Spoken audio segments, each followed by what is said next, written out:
জুলাইয়ে ছাত্র জনতার গণ অভ্যুত্থানে ২০২৪ সালের ৫ আগস্ট শেখ হাসিনা ক্ষমতাচ্যুত হয়ে দেশ ছেড়ে ভারতে আশ্রয় নেন।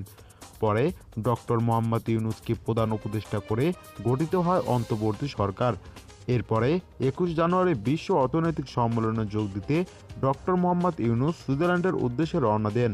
কিন্তু তার এই সফর ঘিরে চলছে নানা আলোচনা। ডক্টর মোহাম্মদ ইউনূস পদত্যাগ করেছেন দাবিতে একটি পদত্যাগপত্রের ছবি সোশ্যাল মিডিয়ায় ছড়িয়ে পড়েছে। ছবিটির ক্যাপশনে লেখা হয়েছে, আলহামদুলিল্লাহ প্রধান উপদেষ্টার পদত্যাগ। আর ডক্টর মোহাম্মদ ইউনূসের এই সমালোচনার প্রেক্ষিতে সামাজিক যোগাযোগ মাধ্যমে ফেসবুকে সারজিস আলম নাইজানাদের নিয়ে নানা ধরনের পোস্ট। তারাও নাকি পালিয়ে গিয়েছে দেশ ছেড়ে।